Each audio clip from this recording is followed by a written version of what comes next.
அரசியல் ஆயிரம் நேயர்களுக்கு வாழ்த்துக்கள். மதுரை ஆதீனத்தை அவருடைய கார் டிரைவரை கொல்றதுக்கு சதி செஞ்சாரா? ஆதீனம் இல்லை சொல்லி கொடுத்து, அப்போ அந்த ஏத்தாப்பில் தொப்பி போட்டு ஒரு பாய் வண்டி வருது, மோதி அதில் இதை வச்சு ஒரு பெரிய கலவரம் பண்ணுறது ஆதீனம் சொல்லி கொடுத்து கார் டிரைவர் பண்ணாரா? அந்த இடத்துல சிசிடிவி ஃபுட்டேஜ் மட்டும் இல்லைண்டா மிகப்பெரிய ஒரு கலவரத்தை உருவாகி இருக்குமே. இந்த திட்டம் போட்டது யாரு? இப்போ மதுரையில் வந்து சித்திரை திருவிழா நடந்துக்கிட்டு இருக்கு. அந்த சித்திரை திருவிழாவுக்கு வர்ற அந்த இந்து பக்தர்களுக்கெல்லாம் அங்கே உள்ள ஜமாத்து முஸ்லீம்கள் என்ன பண்ணுறாங்க, பழச்சாறுகள், கூல்ட்ரிங்க்ஸுகள், நீர்மோர்லாம் கொடுத்து அவங்கள வரவேற்று வாழ்த்தி அனுப்புகிறாங்க. என்னடா இப்படி விட்டோம்னா மத நல்லிணக்கம் இங்கே வளர்ந்துடும் போல இருக்கு, ஐயோ விடக்கூடாது அப்படின்னு சொல்லி வைத்தறிச்சல்ல இந்த ஆர்எஸ்எஸ் பாஜக சங்கிகள் வந்து இவருக்கு சங்கிக்கெல்லாம் தலைவராக இருக்கிற இப்போ இருக்கிற இந்த மதுரை ஆதீனத்தை சாவி கொடுத்து திட்டம் போட்டு கலவரத்துக்கு திட்டம் போட்டாங்களா அப்படிங்கிற பலதரப்பட்ட சந்தேகத்தை வந்து நம்ம கிளப்பல, மதுரையிலே வசிக்கிற பொதுமக்கள், இந்து பொதுமக்கள் என்ன பண்ணியிருக்காங்க, சில அரசியல் கட்சி நிர்வாகிகள் ஒரு 5-6 கட்சிக்காரங்கள்லாம் சேர்ந்து இந்த கேள்வியை கேட்டுட்டு மதுரை கமிஷனர் ஆஃபீஸில் போய்ட்டு புகார் கொடுக்குறாங்க. என்ன புகார் கொடுக்குறாங்க, இதை நீங்கள் சும்மா விடாதீங்க, விசாரிங்க, விசாரித்து யார் குற்றவாளியோ கடுமையாக நடவடிக்கை எடுங்க, எங்களுக்கு என்னமோ அந்த ஆதீனத்து மேலே தான் சந்தேகம் இருக்குது அப்படின்னு சொல்கிறாங்க. இப்போ ஆதீனத்து மேலே சந்தேகப்படுறது வந்து இவங்க மட்டும் இல்லை, பெரும்பாலும் அரசியல் நோக்கர்களும் நடுநிலையாளர்களும் ஆதீனம் வந்து ரொம்ப மோசமான முறையில் நடந்துக்கிறாரு, கிட்டத்தட்ட ஆர்எஸ்எஸ் சங்கியாவே மாறிட்டான்னு சொல்கிறாங்க. அப்படி அவரை பற்றி ஒரு புகார் சொன்னால் தமிழகத்தில் நாடறிஞ்ச ஒரு முக்கிய ஒருத்தருடைய ஒரு 1/2 நிமிஷம் பேச்சை இப்போ கேட்டுட்டு நம்ம அடுத்த வீடியோக்குள்ளே போவோம். அப்போ அவங்க வந்து உங்கள் காரில் மோதினாங்களா? அவங்க நார்மல் கோர்ஸில் வந்துட்டு இருக்காங்க, ஸ்லோவாக வந்துட்டு இருக்காங்க, வேகமாக இந்த காரு ஆதீனம் டிரைவர் ஓட்டக்கூடிய கார் வேகத்துக்கு வந்திருந்தாங்கன்னா 2 காருமே பீஸ் ஆயிருக்கும். நல்ல வேளை பிரேக் போட்டு ஸ்லோவாக வந்ததுனால பேரிகேடை உடைச்சிட்டு வந்தாங்கன்னா பேரிகேடை உடைக்கல, நார்மலாக தான் வந்திருக்கு. அப்போ அது பொய்யா? 2வது எங்களை பின்தொடர்ந்து வந்தாங்கன்னு சொன்னாங்க, நீ வர்றது இந்த சைடு, அந்த கார் வர்றது இந்த சைடு, உன்னை எப்படி பின்தொடர்ந்து வந்தாங்க, அதுவும் பொய்யா? 2வது பொய்யாயிடுச்சா? 3வது உன்னை கொல்ல முயற்சித்தாருன்னு சொல்றது. உன்னை கொல்ல முயற்சித்தது யாரு? உன் கூட இருந்த டிரைவர். அவன் மேலே நீ கம்ப்ளைண்ட் கொடுத்துருக்கணும், ஏன்டா இப்படி போன, இவ்வளோ வேகமாக போனேன்னு. இப்போ இதுலேருந்து நம்மளுக்கு என்ன தெரிய வருதுன்னா, மதுரை ஆதீனம் இருக்காருங்கள்ல, இப்போ இருக்கிற ஆதீனம் ஞான சம்பந்த தேசிகர், இவர் வந்து வாயை திறந்தாலே வன்மத்தை கக்குறாரு, பல பேச்சுகளில் கேட்டுக்கிட்டு தான் வர்றோம். இது மதுரை மக்களுக்கே பிடிக்கலை. ஏற்கனவே இருந்தாருங்கள்ல ஆதீனமா அருணகிரிநாதர், அவர் வந்து இந்து முஸ்லீம் கிறிஸ்தவ எல்லா மக்கள்கிட்டையும் அன்பாக பழகிட்டு வந்தார். அந்த முன்னாள் ஆதீன அருணகிரிநாதர் வந்து அன்பை பரப்பினார். இப்போ இருக்கிற ஆதீன ஞான சம்பந்த தேசிகர் வந்து அவதூற பரப்புறாரு அப்படின்னு இப்போ பரவலாக எல்லாருக்கும் தெரிஞ்சு போச்சு. ஆனால் அந்த மக்கள் என்ன பயப்படுறாங்கன்னா, இவர் மாதிரி ஆளை பேச விட்டுக்கிட்டே போனோம்னா அமைதியாக இருக்கிற மதுரை அலங்கோலமாயிரும். கண்ணகி காலத்தில் மதுரை எரிஞ்சது மாதிரி இந்த சங்கிகளால் இன்னும் எதிர்காலத்தில் ஒரு எரிவு இந்த மதுரைக்கு மட்டும் இல்லை தமிழ்நாட்டுக்கே வந்துடுமோங்கிற கவலை வந்து முஸ்லீம் மக்களுக்கு மட்டும் இல்லை இந்து மக்கள் எல்லாருக்கும் வந்துருச்சு. அதனால தான் எல்லாரும் ஒன்று சேர்ந்து என்ன சொல்கிறாங்க, ஏன் நாங்கள் மதுரையில் இல்லை தமிழ்நாடு முழுக்கவே முஸ்லீம் இந்து கிறிஸ்தவெல்லாம் அண்ணன் தம்பியாக இருக்கிறோம், கோவில் திருவிழாவுக்கு முஸ்லீம் மக்கள் வரவேற்று உபசரிக்கிறாங்க, பள்ளிவாசல் திறப்பு விழாவுக்கு இந்து மக்கள் போய் உபசரிக்கிறாங்க, வேளாங்கண்ணி மாதா கோவிலுக்கு 2 மக்களும் போகிறாங்க. இப்படி இருக்கிற தமிழ்நாட்டை வந்து நீ கலவர பூமி ஆக்கிறதுக்கு முயற்சி பண்ணுற, இது அயோத்தி மாதிரியும் பீகார் மாதிரியும் உத்தரப்பிரதேசம் மாதிரியும் இங்கே ஆக்க முடியாதுன்னு சொல்லி இந்து பெருமக்கள் வந்து ஒன்று கூடி நிற்கிறது தான் ஒரு ஆறுதலான விஷயம். காரணம் இங்கே உள்ள தமிழ்நாட்டில் உள்ள மக்கள் வந்து அறிவார்ந்த மக்கள், படித்தவங்க, அவங்க இப்படி இருக்கிறதுனால தான் கேள்விகள் கேட்கப்படுது, நீங்கள் செய்கிறதெல்லாம் அநியாயம்னு சொல்லி. சொன்ன ஒரு பேசுனது மாதிரி இன்னொரு அம்மா பேசின ஒரு செய்தியை கேட்டுட்டு அப்போ அருணகிரிநாதர் என்ன செஞ்சார், அதோடைய விளைவு என்னங்கிறத சில நிமிடங்களில் நம்ம இந்த வீடியோ மூலம் பகிர்ந்துக்குவோம். இதை நீங்கள் தயவுசெய்து சில நிமிடம் கடைசி வரைக்கும் கேட்டுட்டு, இது நல்லிணக்கத்துக்கான வீடியோ நிச்சயமாக எல்லா மக்களும் பார்க்கணுங்கிறதுனால இதை உங்கள் நண்பர்களுக்கும் உறவுகளுக்கும் ஷேர் பண்ணுங்கள். நம்ம அரசியல் ஆயிரம் சேனலுக்கு இதுவரைக்கும் சப்ஸ்கிரைப் பண்ணாதவங்க சப்ஸ்கிரைப் பண்ணி பக்கத்தில் இருக்க பெல் ஐக்கானையும் கிளிக் பண்ணுங்கள். அப்போ தான் நம்ம போடக்கூடிய இது போன்ற வீடியோக்கெல்லாம் உங்களுக்கு நோட்டிஃபிகேஷன் காட்ட நீங்கள் விரும்பியதை பார்க்கலாம். இப்போ அந்த அம்மா சொன்ன ஒரு 1/4 நிமிஷ செய்தியை கேட்டுட்டு போமே. ஒரு மதத்திற்கு விரோதமாகவே பரப்புரை செய்தது பிஜேபியில் இருக்கக்கூடிய அமைச்சர்கள், பிரதமர் நரேந்திர மோடி உட்பட பண்ணியிருந்தாங்களே. நீங்க போகும்போது கூப்பிட்டு இது புள்ள போட்டிருக்கானா தாடி வச்சிருக்கானான்னு பார்த்து நீங்களாம் அடிச்சு கொள்ளல, சாப்பிட்ற டிஃபன் பாக்ஸ் வந்து பார்த்து நீங்களாம் அடிச்சு கொள்ளல. எந்த மதம்னு பார்த்து நீங்களும் அடிச்சு கொள்ளல? இந்த பெண் எந்த மதம்னு பார்த்து அவ ட்ரெஸ் நீங்க கிழித்து, இந்த பெண் எந்த மதம்னு பார்த்து பிஜேபி சங்கிகள் வந்து பாலியல் வன்புணர்வு பண்ணல? இந்த மாதிரி அந்த அம்மா கேட்குதா? இப்போ வந்து மதுரையில் உள்ள மக்களே போயிட்டு என்ன பண்ணுறாங்க, ரொம்ப பேர் ஒரு 5-6 கட்சிக்காரங்க போயிட்டு மதுரை கமிஷனர் ஆஃபீஸில் ஒரு பெட்டிஷன் கொடுத்துருக்காங்க. என்ன கொடுத்துருக்காங்கன்னா, இந்த கேஸை விட்டுறாதீங்க, விசாரிங்க, யார் குற்றவாளியோ அவரை பிடிச்சி உள்ளே போடுங்க அப்படிங்கிற அளவுக்கு வெறி கொண்டு போயிருக்காங்க மக்கள். காரணம் வந்து தமிழ்நாடு அமைதியாக இருக்குங்கிற அவங்க கவலை.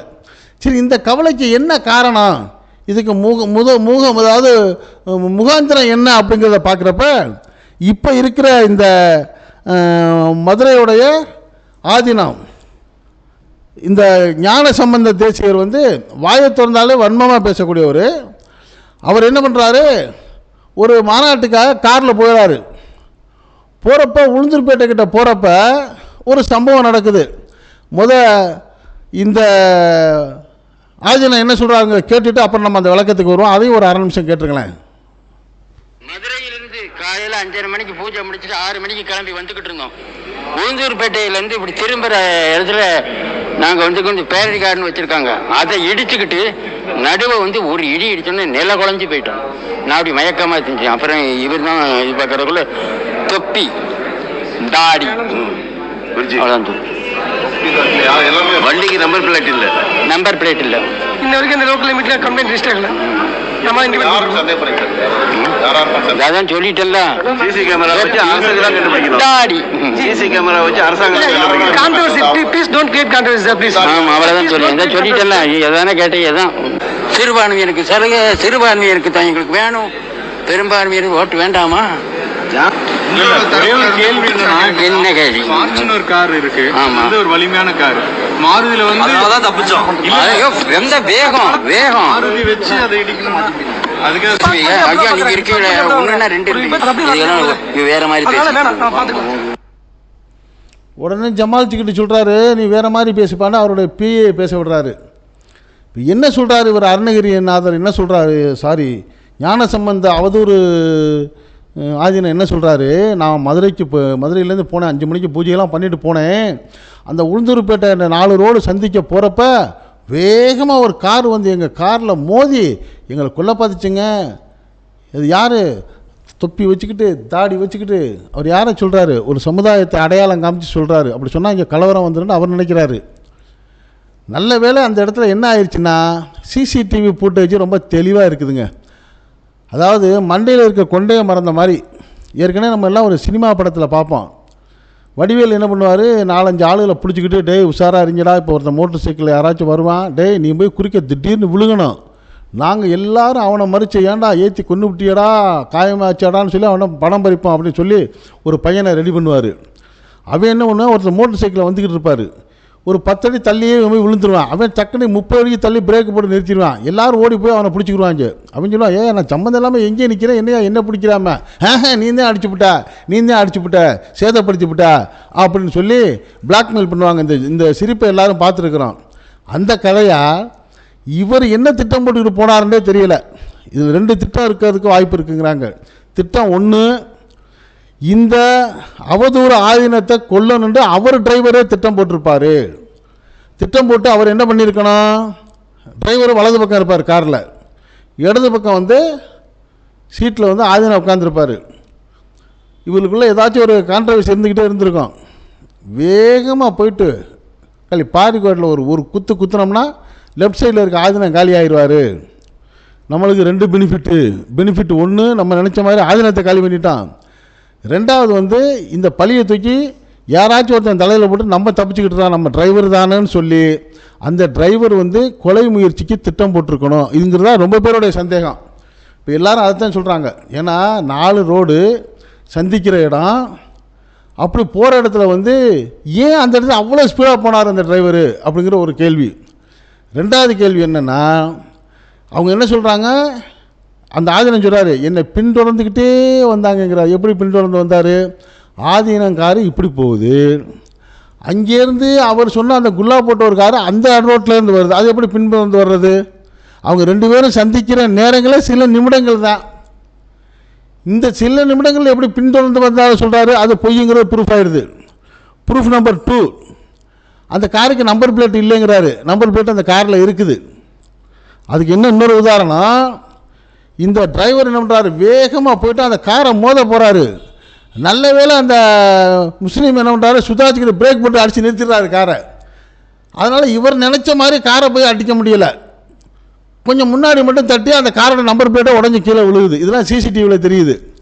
இப்படி மண்டையில் ஒரு கொண்டை இருக்குங்கிறத டிரைவரும் கவனிக்கலை, அவதூறு இந்த ஆதீனமும் கவனிக்கலை. மூணாவது பாருங்க, இது கொல்றதுக்கான சதிதாங்க அப்படிங்கிற மாதிரி ஒரு பெரிய அவதூறை பரப்பி விடுறாரு. இப்போ அதனால் என்ன ஆயிடுச்சு, ஒரு ப்ரூஃப் ஆயிடுச்சு. என்ன ஒரு விஷயம், ஒன்று இந்த டிரைவர் இந்த இடத்த பயன்படுத்தி ஆதினா அவர்களை கொல்றதுக்கு முயற்சி பண்ணியிருப்பாரோங்கிற சந்தேகத்தை பலரும் இப்போ கிளப்பியிருக்கிறாங்க. 2 குற்றத்துக்கு அந்த டிரைவர் ஆளாகிறார். ஒன்று, அந்த சந்திப்பில் இவ்வளோ வேகமாக போனது தப்பு. ரெண்டாவது இந்த மாதிரி அவதூறாக பேசி திசை திருப்பி விட்டு கலவரத்தை ஏற்படுத்த முயற்சி பண்ணுறது ரெண்டாவது. மூணாவதாக ஒருவேளை இவர் ஆதீனத்தை கொலை பண்ணுறதுக்கு சதி பண்ணியிருப்பாரோங்கிற சந்தேகம். இந்த மூணையும் இந்த டிரைவரை பிடிச்சி 2 வழக்கு போட்டிருக்காங்களாம். வேறு ஏதாச்சும் நல்ல செக்ஷனில் போட்டு நம்ம தமிழக காவல்துறை சொல்ல வேண்டியதில்லை, ரொம்ப நியாயமான காவல்துறை போட்டு கொடுத்தா சரி, தன்னால் வெளியே வந்துடும் உள்ள ரகசியம், அதை விசாரிக்கணுங்கிற கோரிக்கையை தான் இன்றைக்கி மதுரை கமிஷனர் ஆஃபீஸில் சொல்லியிருக்காங்க.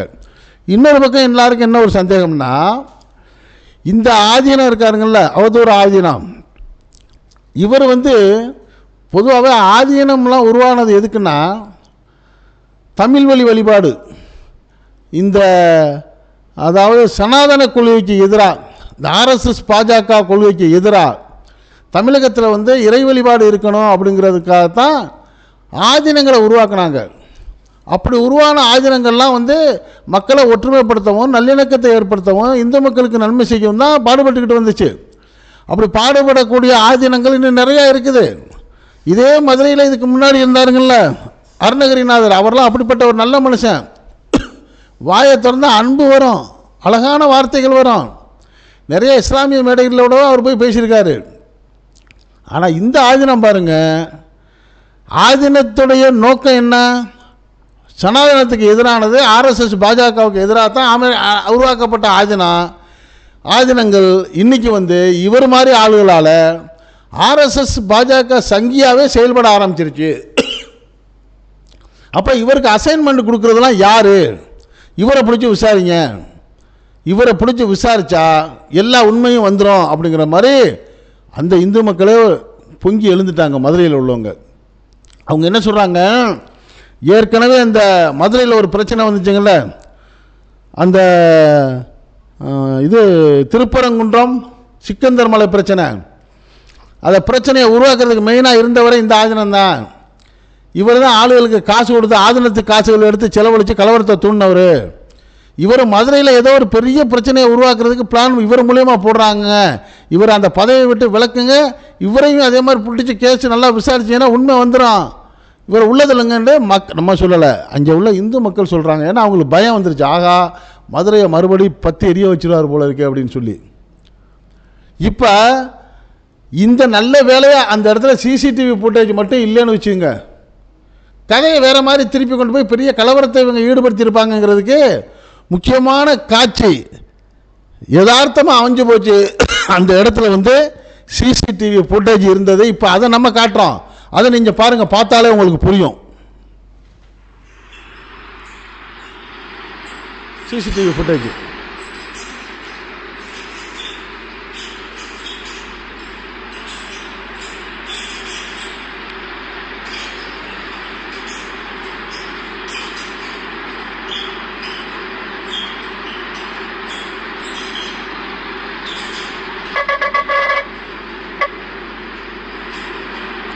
இப்போ என்ன தெரியுது உங்களுக்கு, 4 ரோடு ஆதீனத்துடைய காரு அந்த அந்த அந்த மாதிரி கிராசிங்கில் அவ்வளோ ஸ்பீடு போகவே கூடாது, அவ்வளோ ஸ்பீடு போனதே முதல் குற்றம், அவ்வளோ பயங்கரமாக போகிறாரு. அடுத்த ரோட்லேருந்து அந்த பக்கம் வந்துக்கிட்டு இருக்கிற அந்த கார் நல்ல வேலை டக்குன்னு ஒரு பிரேக் அடிச்சிட்டாரு, இல்லாட்டி என்ன ஆயிருக்கான், 2 காரை மோதி 2 கார்லேருந்து அவ்வளோ பேர் தூளாயிருப்பாங்க. அப்படி இல்லாட்டி இந்த ஒரு பக்கமாக மோதி குறைஞ்சபட்சம் ஆதீனம் இறந்திருப்பார். அப்போ அந்த ஆதீனத்தை கொள்றதுக்கு டிரைவர் பிளான் போட்டாரா, இல்லை நம்ம காரு ஸ்ட்ராங்கான காரு, இது பொலிரோ, இது ஃபார்ச்சுனர் காரு, ஏத்தாப்பில் வர்றதை குள்ளா வச்சுட்டு வர்ற பாய் வந்து பொலினோவில் வர்றாரு, நீ ஒரு தட்டு அவரையும் காலி பண்ணிவிட்டு ரூட்டை திருப்பி நம்ம தகராறு பண்ணணும், திடீர்னு ஒரு பிளான் சாமியார் கொடுத்தாராங்கிறது விசாரணை பண்ணால் தான் தெரியும். இப்போ நம்மளுக்கு என்ன ஒரு நம்பிக்கை இருக்குன்னா, தமிழ்நாட்டில் உள்ள மக்கள் எல்லாம் இந்து மக்கள், முஸ்லீம் மக்கள், கிறிஸ்தவ மக்கள் அண்ணன் தம்பியெல்லாம் இருக்காங்க, மாமா மச்சான்லாம் இருக்காங்க, எந்த பிரச்சனையுமே இல்லை. குறிப்பாக மதுரையில் இல்லவே இல்லை, ரொம்ப அந்யோன்யமாக நல்லிணக்கமாக இருக்காங்க. இதை கெடுக்கிறதுக்கு ஸ்டெப்பாக முயற்சி பண்ணிட்டு வர்றாங்க. அது எந்த நேரத்தில் இப்போ பண்ணியிருக்காரு இந்த அவதூறு ஆதினா, சித்திரை திருவிழா நேரத்தில். அப்போ அங்கே தான் இப்போ ஆயிரக்கணக்கான லட்சக்கணக்கான மக்கள் குழுமி இருப்பாங்க. இப்படி ஒரு பிரச்சனையை கிளப்பி விட்டால் எல்லாம் போய்ட்டு முஸ்லீம் மக்களை அடித்து நாசப்படுத்திடுவாங்கன்ற இவருடைய திட்டம் இப்போ வந்து பொய்யா போச்சு. இவர் வந்து அவதூறு பேசுகிறாங்கிறது தெளிவாகின பிறகு மக்கள் உஷாராயிட்டாங்க. இப்போ இந்த வீடியோ மூலியமாக நம்ம வந்து அந்த மதுரை மக்களுக்கு மட்டும் இல்லாமல் தமிழ்நாட்டு மக்களுக்கும் எல்லாருக்கும் தெரிவிக்கிறது என்னென்னா, இப்போ இருக்கிற மாதிரியே நம்ம நேர்மையாக உண்மையாக அண்ணன் தம்பியாக மாமா மச்சனாவே தொடருவோம். இந்த மாதிரி நாசகார கும்பல் மதுரை ஆதன மாதிரி இவர் மேலே பல குற்றங்கள்லாம் சொன்னால், பாலியல் குற்றங்கள்லாம் கூட இவர்கிட்ட இருக்குங்கிற மாதிரி அந்த மதுரையில் உள்ளவங்க பெட்டிஷனில் சொல்லியிருக்காங்க. இருக்கலாம், அப்படி நிறையா குற்றம் இருந்தால் தான் போய் பாஜகவில் சேர்ந்துக்கிட்டு அவங்க சொல்கிறதுக்கெலாம் ஆடுவாங்க. இவரை பிடிச்சி தெளிவாக விசாரிக்கணும். இந்த இடத்துக்கு வந்து வேறு ஏற்கனவே இருந்த மாதிரி அருணகிரிநாதர் போன்ற ஒரு தரமான ஒரு ஆதினகத்தாவை நியமிக்கணும்னு அந்த மக்கள் சொல்கிறாங்க. அது அவங்க பிரச்சனை. ஆனால் இது மாதிரி இனிமேல் எங்கேயுமே அவதூறு எடுபடக்கூடாதுங்கிற அளவுக்கு தெளிவாக விசாரணை பண்ணி இதற்கு ஒரு தீர்ப்பு கிடைக்கணுங்கிற எதிர்பார்ப்பு தமிழ்நாட்டு மக்கள் எல்லார்ட்டையும் இருக்குது. இது பற்றிய உங்களுடைய கருத்து என்னங்கிறத நீங்கள் இந்த அரசியல் கமெண்ட் பாக்ஸில் கமெண்ட்ஸ் பண்ணுங்கள். இந்த செய்தி பிடிச்சிருந்தா இதுக்கு ஒரு லைக் கொடுங்க. இதை தயவு செய்து நல்லிணக்கங்கிறதையும் உங்கள் நண்பர்களுக்கும் உறவுகளுக்கும் ஷேர் பண்ணுங்கள்.